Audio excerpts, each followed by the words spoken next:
Hi again. Welcome back to our podcast. We're glad you're here. My name is Megan Smallwood, and I am one of the co-hosts of this podcast that you're listening to. And who is my co-host? My name is Patrick Cadigan. I am the second co-host for P2 transition or post-secondary transition. We are back. Yes, and we are here with another interview. This one's a real special one, a little different from our others. Chock full of information for you, though, and we are excited for you to hear what our interviewee has to say. But first, before we get into that, Patrick, do you want to tell our audience a little bit about what post-secondary transition really is? Yeah, because we always tend to do that. All right, so post-secondary transition. This focuses between the ages of 14 through 21. It seeks to answer the question, what do I want for my child after they leave school? We're looking to help answer that question by asking parents to think long-term, milestones, research, resources, goals. Right. And how do we define long-term? What do you want your child to be doing after the school bus stops coming? Which is different for everybody. It's a completely individualized experience, and we recognize it can be scary. Along with that individuality, it can come loneliness and in some cases a sense of isolation. But there are other families who are going through this, probably at the same time you are. And along the journey, focusing on the milestones. Some of these milestones are built around timeframes, and other cases help determine them. Using your child's school experiences to help with doing research, using the resources at your disposal, including the school transition specialist and other teachers. It is a lot of information. There is a lot to consider. In many cases, answers don't immediately present themselves. There is going to be some give and there's going to be some take. There will be things that you will do that don't have the desired outcome. So trying to do it all at once can feel consuming. So we're hoping to clear away some of the fog. Right. And we have a couple people here to help with that. Do you want to do a little introduction for who they are? Yeah, a little bit of background. So Curtis and Selina Gray. I actually worked with Selina in the past at my previous school, and she was basically my boss. And her family has a really unique story, and we wanted them to both tell that story and see what happens. So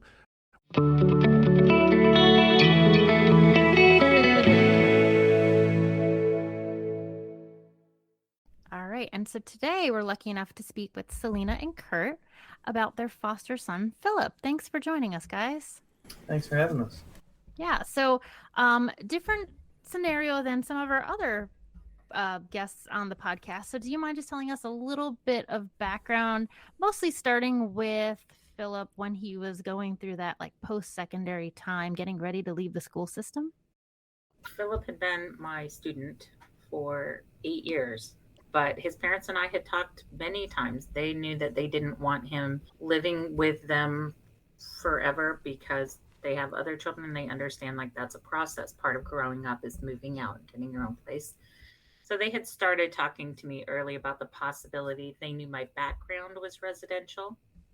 So we had been discussing the possibility of him moving in with me after he graduated for quite a while. And so when it came up to his graduation time, he graduated, and I think he moved in the very next week or something. They had it ready, and he moved in with us the very next week after he graduated. They had hoped when he was 18 that he could move in then because he's an adult, and I was like, well, so I'm his teacher. So unless you're going to move him to another school, that's not going to happen. Conflict of interest, yes. Yes.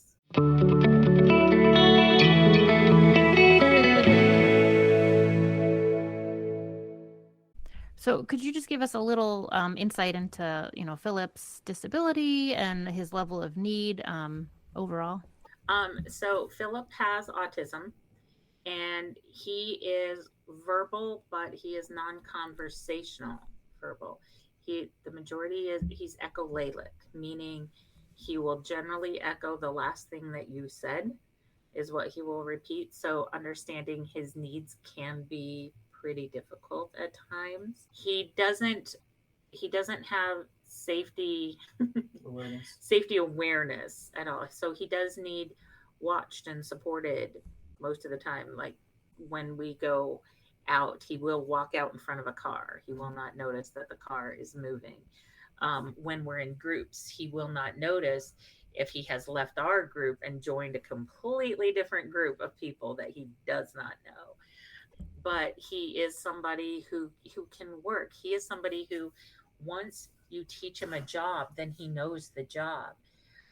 Where Phillip has struggled through school and where he almost failed out at an enclave site is when other people's needs supersede what he needs. And so, Phillip, for instance, when he was working at our greenhouse, the school has a greenhouse, and he would go out to that site and work there. And he could do more work independently than his 6 classmates combined if you gave him the work and you walk away. You can prompt him from across the building to remind him to keep working, because sometimes he gets distracted, but who doesn't? I don't work 100% of the time while I'm at work. So he could do that if you walk away. Conversation is hard for Phillip. It's another job. So if you stand there and you talk to Phillip while he's working, you're asking him to do 2 jobs at the same time. And that doesn't work for him. It doesn't work for who he is as a person. And what was happening was Phillip had started having a lot of behavioral outbursts. We had worked really hard on Phillip's behavior plan, and he was being very successful. And then he started having these outbursts out at the job site, out at the greenhouse, and we couldn't figure out what was going on. And then finally, I discovered that the teacher who had that group would stand there and talk to Phillip. Now, from her perspective, she wasn't being unkind. She wanted to ask him how his day was, let him know. Basically, she wanted to vest emotionally in him, and she wanted him to know that she cared about him and who he was. And so then I talked to the teacher and I said, look, conversation's hard for him. Don't do that to him. It doesn't help him. And she said, well, sometimes it helps. And I was like, no, I've had him for 8 years. It has never helped. Conversation doesn't help. You need to give him the work and walk away. And then she said, well, I don't want to be rude. And I said, it doesn't make him feel special that you're asking about his day or his job. He doesn't feel more loved because you're doing that. And she was like, it's really rude not to do that. And I said, so what I'm hearing from you is that your social comfort is more important than what Phillip needs to be successful, because he's about to lose this job site due to his behaviors, which are occurring because you're insisting on social norms that don't work for him. And we ended up adjusting the teacher that was taking it. It's interesting, though, that you say that, because I was recently listening to the All Autism Talk podcast, and in it, the host, Katherine Johnson, was interviewing Russell Lehman. He is a motivational speaker and poet with autism. One of the things that he talked about was the expectation that when he is having a conversation with somebody, as someone who has autism, he is expected to meet them where they are conversationally, as opposed to the other way around. And I just thought that as I'm hearing you talk about this and talking about this experience, like, that made me think about that. Yeah, that's been close to my heart for years. It's been a struggle for years. Well, I've also noticed too, and one of the harder things for me when I started working with him was understanding that he has a 30-second delay in processing. And it wasn't until my kind wife said, you know what, let's just time you for a second. And I'm going to ask you a question, but you can't answer me for 30 more seconds. And it hurt. It hurt because I was not I myself was not making aware to the amount of time that he needs, because I'm just like other people in society. It's like we were moving at a certain pace. And you get run over in a conversation if you don't keep up. And I think that goes hand in hand with his not wanting to talk, because he's trying to do a job and then also carry a conversation.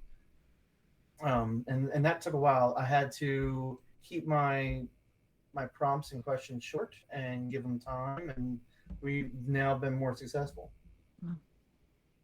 Yeah, and then you have to get yourself comfortable with, there's a specific way that works to speak to Phillip, and it's limited language and concise language, really clear.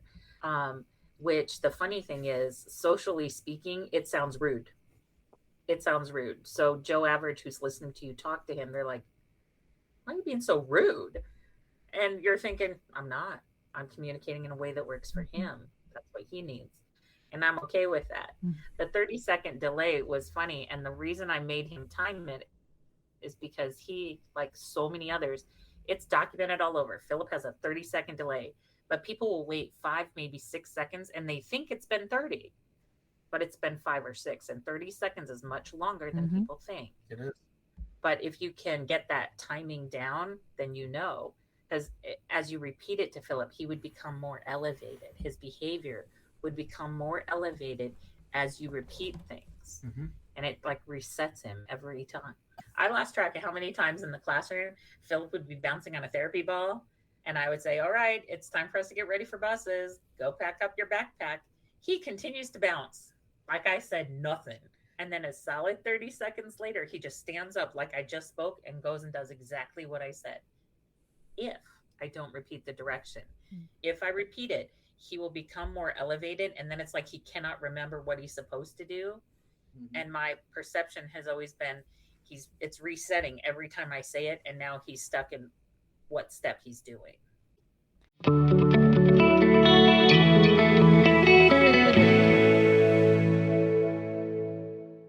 One thing that you had said, Selina, that you had mentioned that the family knew that you were residential. What did you mean by that? For 12 years, I worked in an adult residential facility back home in South Dakota. So that's where I was a supervisor of a group home. It had 8 adult clients in it. And the agency, we had residential, we had supported employment, supported living, enclave. We had job coaching. We had all of it in the agency that I came from. So that was my whole background before I moved here. What did it look like then when Phillip moved in with you? I mean, how was that transition, I guess, going from teacher to now he's living with you? We're still waiting for it. He's not wrong. He only sees teacher. He thinks he's on 24/7, like it's school. It's adorable and also pretty comical. He's gotten better, but Kurt's not wrong in that to this day he still asks permission to go to the bathroom, which he does not have to do. And I say, Bubba, it's your home. Go. You're an adult. Go. Which is funny because we have gone to dinner with his father and his stepmother. We've gone to dinner in their home, and there Phillip doesn't ask permission to go to the bathroom, and he doesn't ask permission to go snoop in the refrigerator or the kitchen cabinets, but he still does here. We're working on that. We're working on so now if he says he's hungry, I'll say, okay, go to the pantry and find something. I just want him to get more comfortable knowing that he can go. But it has been hard. But my thought process is, so now he just turned 30. So he's been with me for 9 years. Well, I was his teacher for 8 years. So, it's a really close timeline. So I think it's going to take more time to unlearn. But it's been an interesting process. I think it's also different too than because dad and mom and family are still involved. So he gets moments of I'm back at dad's house for a week. And so I wonder if cutting it off completely hasn't allowed him to. But I don't think of it as it's definitely not a hindrance. It's just everybody blending together, making it easier for him. It shows that he was well trained at school, I guess. Yes, he was. Kudos to the teachers. Right, exactly. You did your job.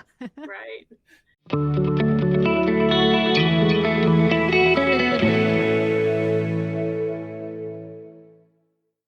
So when he exited then, so residential piece was taken care of. What did he do for a meaningful day?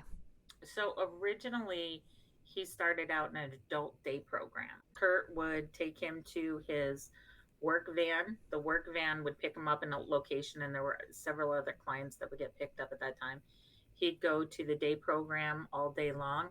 We would meet the work van back at 3 o'clock, 3:30. Yeah, just like a school day. Just like a school day. And Curtis would pick him up and then come pick me up, and we'd all go home. At that time, it was very much like he was out of the house that whole time and then comes back to us in the afternoon. Yeah. And that's how it started. And then, just out of curiosity, now, how did you guys come to this day program? Were you already familiar with it? Did you have to do some research? Like, how did you find it? And were you So, involved in the process? Because I know mom and dad are still around. correct. So I was involved in the process simply because I was his teacher. And so at the time, the way that it worked, when our students were coming close to that transition age, the agencies that they were looking at utilizing, the family was looking at utilizing, they would reach out to us and they'd come in and observe the students in the school. We would go out to the agency and we would check out the agency and the kind of work that they were doing. We would give them tips. So that was my only involvement in that. His parents were the ones who landed on that day program. I was involved only the way that I was for every other student.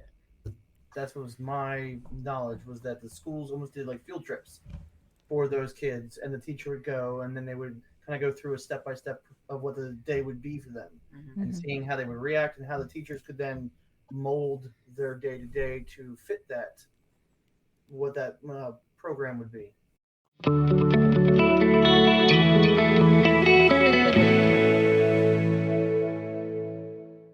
Yeah, and I like that there's so much, at least at that point, there was so much involvement between the agency and the school, because I feel like a lot of the agencies have lessened that communication over the years. So hopefully we're getting back to that. Or at least if the parent was to chime in and say, hey, I'd really like for you to come see them, or for them to come see out, just to, like you said, match their day at a day program as to what they're doing in school. Yeah, the truth is, I felt like that was something that was highly beneficial for the students, because the fact is, the students are able to do more than I think people who don't know them would assume of them. And the truth is, our students are no different than anyone else. They're going to do the least they have to get what they want. So if they get with staff who are like, oh, they have special needs, we won't make them work so hard. They're going to be like, yeah, I can't do it, knowing that they can. Prime example. Phillip, she, up until I'd say a couple of years ago, could have thought that Phillip didn't know how to open up a bag of chips. I looked at her one day, she's just nonchalantly doing it like it was a routine. I said, he asked for help. But then I was like, he could do it himself. And sure enough, he goes, boop, and sets it down. So the whole time he was playing her. Yeah. So yeah, they will definitely take the opportunity. But everybody would. So when the agencies would come in and they get to see us working with the students in the classroom, then they have a different visual. They have different assumptions about their competence levels when they get to see them work with us. So it was a shame to see that kind of. Yeah. But it also helped the teachers. Because then the teachers knew, okay, if this is what you're shooting for, we can make stuff. I remember one of the things she said she had done, or her and someone else here at the school, but they had got them ready for like mail office, and getting used to doing that rhythm, so that when they would go into the job, boom, boom, boom, they were already ready, and giving them the most tools. And I know that constant communication, and then even like the portfolios that we've been sending them out with the last few years, I love highlighting the jobs, like pictures and a list of tasks that they're doing. So they go there like, oh yeah, they have been folding pizza boxes. Oh yeah, they can do this, because you're right. They'll go there and be looked at by some staff like they're not going to be able to do that, when here it is. They've been doing that for years. So exactly. And with teachers being able to go out to the agencies, we could see the different kinds of tasks the agencies were doing. So we could create the similar tasks at the school, so it wasn't brand new exposure after post 21, like after graduation. Hi, everything's new. Or even the same kind of work sites. They're going to a food bank. Why can't we find a food pantry? Or if they're helping, Habitat for Humanity, let's find something with construction. That way they got some kind of experience. And I feel like it does make them more marketable for the agencies. Because the agencies can say no, but if they know, they've got the skill set, come on over. Like even in this area around where the school is, there's a lot of farm co-ops. Right. Exactly. And if there was something where they're getting the tools and knowledge how to do the farming and planting and everything else, that just benefits everybody. Exactly. And I feel like we're in a time now where we all still need to be helping each other build back up. And there's so many volunteer opportunities that we need to let our guys try them and see where they succeed.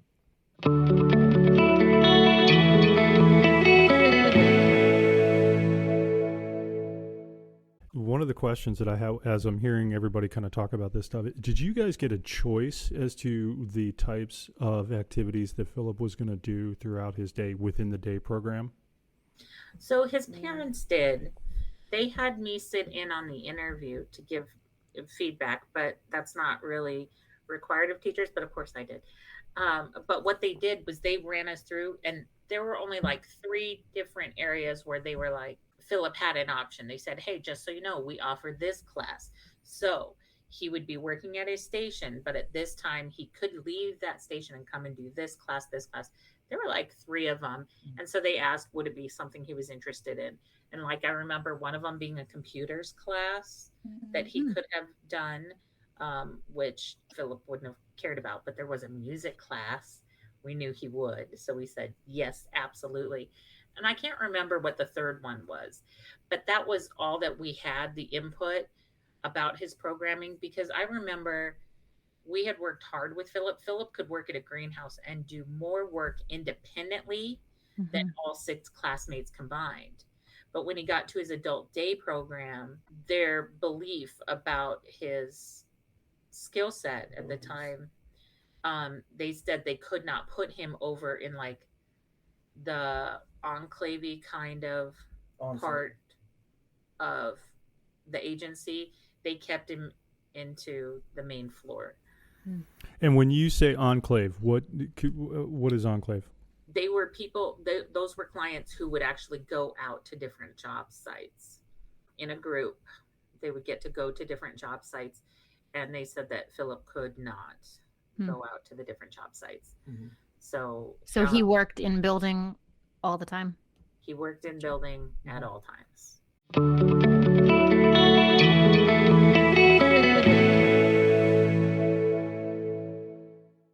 So he started at a day program. And how long was he there for? Because I know plans changed. Yes, they did. He was at the day program, I want to say for 2 years or just shy of 2 years. Yes, so he was there for about that amount of time.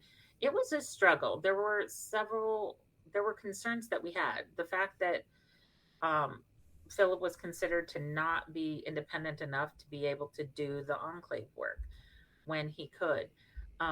It turned out that the agency that he was going to, they would not implement his behavior plan as it was written. They would not. And they had this idea. Philip is not, he's not non-compliant, and he's not fully independent. With Philip, he will do a job. If you say, all right, Philip, put that away, it's time to work, he will put it away and get to work. But at his job where he was, unless he was independently motivated to work, then they wouldn't have him work, because they said he's an adult. He can make that choice. Yeah. And I was like, and he will, just tell him it's time. I don't understand. And so he would spend days of just sitting and rocking at a table with a stimmer. And that's what he would do. Now, a stimmer was a piece of string or a piece of a lanyard that he would stimulate himself to focus.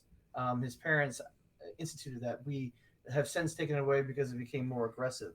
Because it became negative. It became negative to him. But the other issue with that was that I try not to be too negative, but they took everything that teachers took for years to figure out with Philip, do something, then it backfired, so they tried something new, it worked. You guys have all been building on this behavior plan throughout the years for an agency to just say no more. And it sounds good. They're adults. They should be independent, but they're not. They're on different levels. Mm-hmm. Yeah, he could do so much. If you ever watched him work, he can do so much. He just needs, and verbal direction. How hard is it to give verbal direction? So that was being problematic. The behavior plan following was being problematic. His aggression started to increase, and we didn't know why. This is how we found out this was going on. He started becoming more aggressive at home and very agitated. And then the van situation, he would come flying off that van, really amped up. And it took us a while before one of the things we noticed is this music would come blasting. The driver didn't like listening to all of the noises clients would make in the van. So he'd just listen to very loud music. Philip is very, very sound sensitive. Yeah. Very. Like his bedroom is downstairs and I can be on the main floor and in a regular voice, softer than what I'm currently speaking in, I can say, Philip, it's time to come upstairs. Let's get ready for dinner. He can hear me and he will respond. So you put him in a van with that kind of loud music. I can't even imagine how painful that had to be for him. And we spoke several times with the van driver and with the agency, and that wasn't changing. And I think our final straw was when we tried getting the headphones and stuff, but we did give headphones. It wasn't enough. I think the final straw really though also was the day you got dropped off. No, was they in politics the government or the state government decided to up the minimum wage to $15 an hour. I guess we've been on a steady incline. I don't know if we've reached that mark yet. It's been a while since I've even looked at minimum wage, but the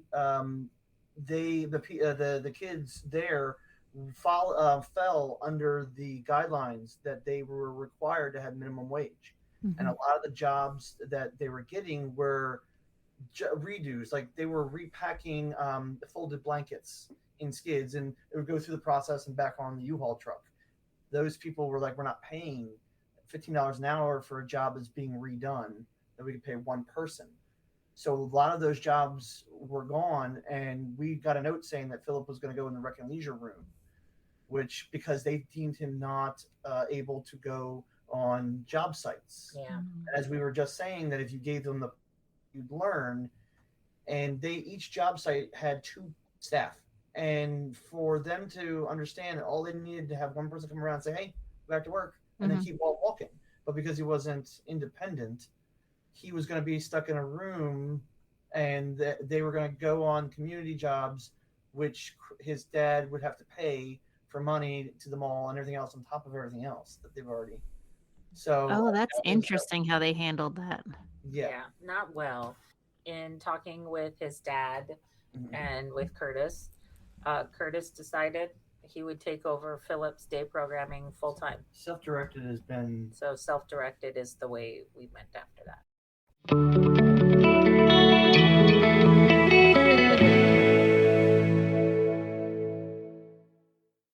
Pro self-directed all the way. If you've got the right people who all you gotta do is just ask for jobs. I mean, we were eating at Red Robin, and they have these little folded up things for the kids with a crayon in it. And she simply asked the guy, hey, how do you guys do this? Oh, we come in so and such earlier to get it all done. She goes, how about you give them to me? I'll have them done in a week with my kids at school. And she got her kids in her classroom, not even enclave for school, just her classroom, a job that they got done every week. And it's like, and since then, it's amazing. Now, it's also quite, and I guess it's still in its infancy, but a lot of companies will not allow volunteering because you have to fall on their insurance. So you really have to look where you can find the work. We just got a job actually here at Cedar Lane because they're very low on custodials. And so we come in twice a week, and we refill toilet paper, paper towels, and soap. That's it. And we're done in a few hours. But it fills up his day, and it also works on so many skills. Yeah. It works on so many skills, so he doesn't lose them. But the truth is, there are companies, there are some guidelines. Some of them can't take volunteers. Some of them provide enclave sites. And if they provide an enclave site, they can't take volunteers or take additional jobs. If they specifically hire individuals with special needs, then they don't take volunteers because it takes a job from somebody they could hire and who could earn money. Right. But we've still been pretty lucky at finding jobs for Philip, which is great. I especially love it because we do try to look for jobs that are like for Philip's skill set that he would enjoy.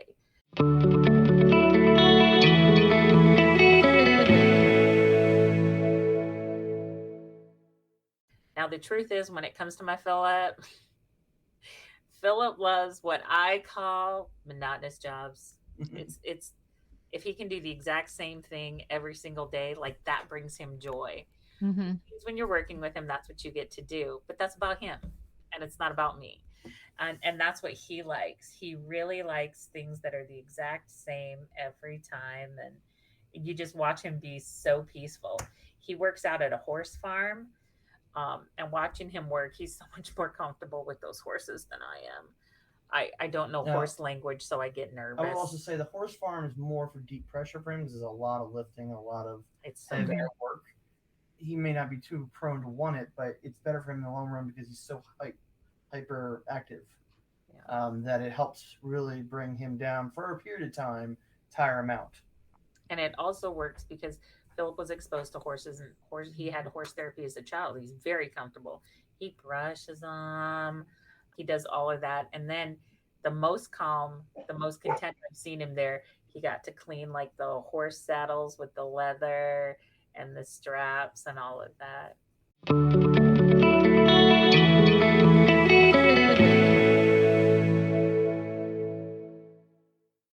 And how did you guys come across that job? Truthfully, it's just talking to people, it's networking, and then Mm-hmm. somebody finds out, and you're like, oh, that's kind of how this job here happened.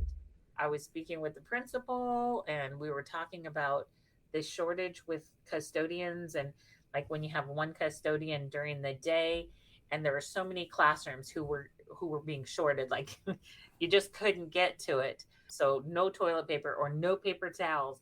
We were talking about how, I don't remember how the conversation came up, but that since COVID, Philip had lost some of his job opportunities. And the principal was like, huh, any chance he would want to do this? And he told me what his thought was. And I said, if you can make that happen, I'm willing to wager that Philip and Curtis would like to do that. Mm-hmm. Um, and it's just fantastic. But it's, So, yeah, it opens the door. I think self-directed opens the door because it puts the power back into the parents.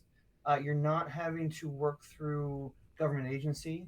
It's almost kind of like you know um, if your roof falls off your house, you get either the money that it was quite equated with in a check, or you get somebody and the insurance company pays for it. This is like giving the people the check and they get to do what they want. And I feel it allows for creativity. There's so much just in this little area, but I mean, if you expand further, there's so many things that can be done. I mean, there's so many people like Philip who feels the need to pick up stuff on the sidewalk. You got Columbia Association that cleans up all the walking paths. mhm. Mm-hmm. These are just things you just have to think outside the box of what a job equals to. Yeah, that I will say that that is a benefit. Now, remember, as someone who came from an adjustment training center, I see the benefits. I do see the benefits because I do come from that. But I have to say, one of the benefits of this self directed is the jobs that you can get them tailored for your Mm-hmm. adult who's looking for a job. It's not them trying to fit into what's available with the agency. Nope, you can snoop around and you can talk to people to find out, hey, here would be a great job. Let me tell you why my adult client would be good for fit for you. And that is a huge benefit that I really enjoy. I love that you said that the parents empowered because I know when parents consider self directed, they're like, oh my God, it's too much work. I can't handle this. I have a job. But I think when you lay it out like that, that you're really kind of shaping it to what works for your young adult. And I think just going out and talking and starting with people that you might already know, like talking to someone from church, talking to a neighbor, you don't know until you ask, and it could lead to something else. So I love that.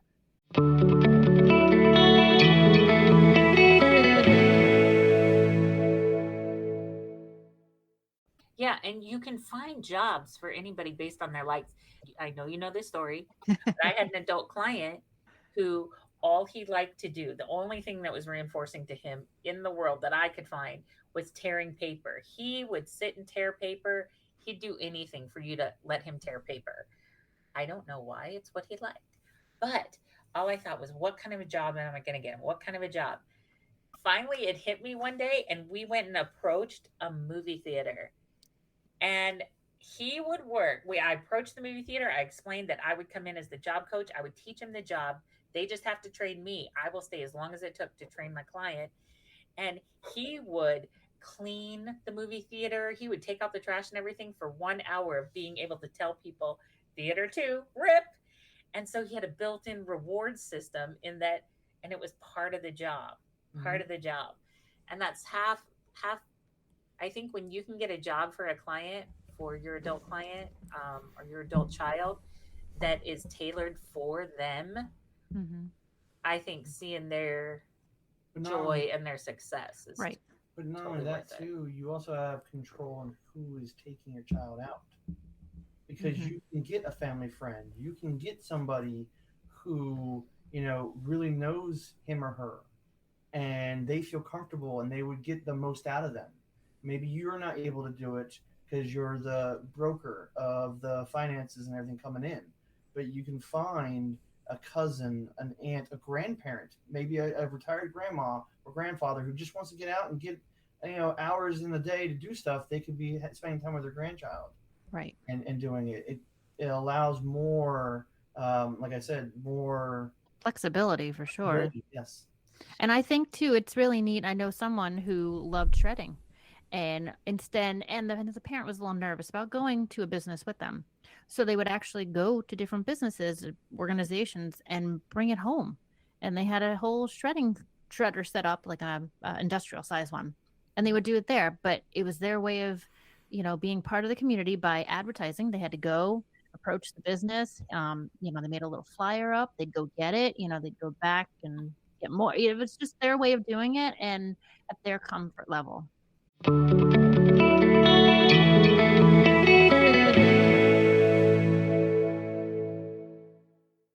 See, that is fantastic. The other thing that parents can do is parents can put feelers out to each other. So Mhm. if doing self-directed can be overwhelming, which truthfully, the financial side, Mm, everything that goes involved with that, getting started. wow, Yeah. getting started. Yeah. But so then what I see are parents working together and somebody who's really gifted in that. Hey, how would you feel about you understand that process, so you take care of that for like 4 kids. Then this parent has the time during the day to go find jobs, and they can identify jobs. Like there's a lot that can be done. Do Um, you have any resources of other parents or any connections? Is there any groups that are out there? Because I know parents always ask, where can they find others doing this? so I do actually have I have one parent who has a group of people that she needs to, it's a social group she has put together, but that's a nice family connection. Mm-hmm. Otherwise, it's been word of mouth, and it's only a couple of people who are connected to one another. I see this area growing for Mm-hmm. parents if they want to, and Mhm. understanding also you're not limited. So, like if Kurt's child is a child who is in a wheelchair and nonverbal and activating switches, and my child's like Phillip, it doesn't mean Phillip has one kind of job and this child has another. The truth is they pair really well. And at the agency I used to work at, that's what we would have them do. So a student like Phillip, who has the motor skills and he can do it, he can, those packages that come in your microwaves and fridges when you buy them, Mm-hmm. all the papers and extra parts. Well, my clients used to put those together. And so Phillip would be able to take that paper, take this one, take that, add in 2 spline and 3 screws, put them in the bag, put them over. And then there was a pneumatic sealer. And so the client next to him was a client who was in a wheelchair who was activating switches. And they knew as soon as as soon as this client put the package there, they hit their button, the sealer sealed the package, and then the client could put it in the finish. Like there are ways that our children, Mm-hmm. your adult children, can work together in jobs. And there are ways that parents can coordinate with each other to make it happen. I think there's all sorts that could be done, and our adult students and adult clients can Absolutely. be Yeah. very successful and happy and more independent. I mean, and at the same time too, you could look at I mean, and just snowballing from what you guys are saying, the parents can even get together and buy, like a house if you wanted the kids to be put somewhere. So now you're not even having to worry about another organization for housing. If you were to take this whole platform and just kind of fill it in with all the parts. Mm-hmm. That's true. Yeah. The a team of families can come together, purchase a house, use the funding to staff the house Mm-hmm. to take Yeah. care of, because the truth is that is very normal that your kid would move out of your home and into their own, but you With would a roommate, yes, absolutely. with a roommate. Yes. Mm-hmm. There's nothing wrong with that. Yeah. And I know that's hard. That's a hard decision for our parents to make quite often, because you're like, yeah, they're 21, but Yeah. really cognitively, they're like 4. I wouldn't send my 4. It doesn't matter. Well, If and that's why it's so important to start the transition process so early, start thinking of it. And I know a lot of parents, it's scary. I get it, but thinking about these things and starting to brainstorm and, what would make them happy? What would they like to do? And how can I go about that? And like you said, reaching out to other parents, because I feel like parents are the best resource. That's why we do so many parent panels, because they give so many good tips and suggestions because they lived it. because they lived it, and it is fantastic. That's why I love talking with parents, and I love talking Mhm. with parents about my background in residential at the Adjustment Training Center, and even today with what we do with Phil, because I think that's how. Because then you get excited and you get fired up and you realize, Mhm. ooh, somebody had that idea and somebody had that idea, and ooh, I think I could try that. I got our students a job at a food pantry, and then while we'd been working at that food pantry, we discovered that they also needed help with their recycling within the church. The food pantry was at a church. So my students started learning, oh, here's what we're going to do. We're going to stock the shelves, break down the boxes, and take them all out to the recycling, which happened to be down and around the corner. Fantastic. They did that. And once they had that down, we started going through the church to get all the blue recycling buckets to take. Like, you never know where things are going Right. to. And a lot of times too, you make that relationship with a business, start with one job. And then as they get to know the student, as you get to know them, you kind of branch out from there and say, hey, do you need help with this? Or I noticed that this is piling up. Can we try that? Yeah. Oh, yes. That's how I got a job at the same church with the food pantry. I Mhm. found out that their Sunday school, they make these packets for K to 2 classes, 3 to 5. And it's for kids who are too late for Sunday school. And they had coloring sheets and crayons inside these baggies and a sticker on the front. And so I found out that they would have people stay after church and whatnot to create these things. And I was like, guess what? I bet my students could do that, and we could turn them in every time we come to the food pantry on Fridays. And that is how it happened. And it was an excellent job. It was a huge multi step job, Mhm. but it saved the church time and energy. They gave us the supplies. We turned them in on a Friday when we come to do the food pantry.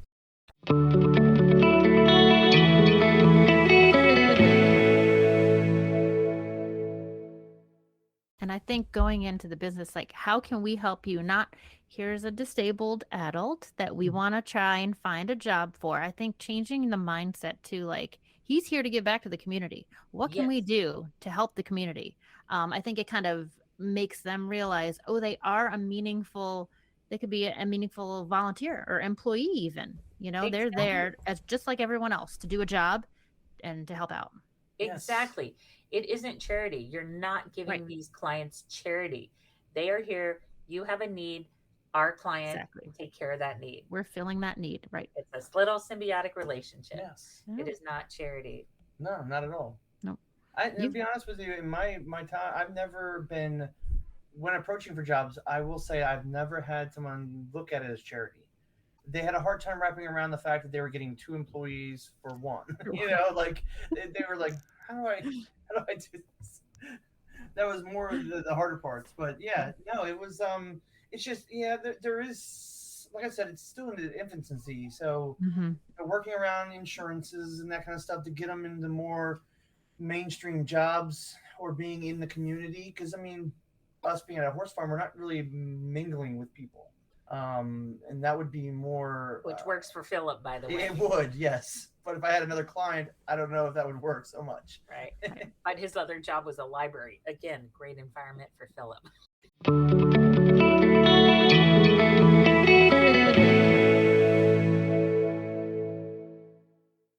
Fantastic. Well, yes, you were right, Megan, when you said that this was going to be different. That was that was really cool. I enjoyed that.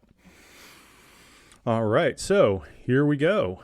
So we really appreciate you taking the time to listen to this podcast, but be sure to like and follow the podcast so that you don't miss any of our upcoming ones. And we have some good ones coming along too. Be sure to tell other families about us so that nobody's missing out. And please send us messages. We love that. We do appreciate the feedback, and we plan to incorporate the feedback that we get into upcoming episodes, which we've already done. So yes, absolutely. Feedback, send it to us. We love it. And with that being said, Miss Megan, we are done with another one. Yep. Have a good one, guys. Thanks for joining us. Thank you so much. Bye-bye.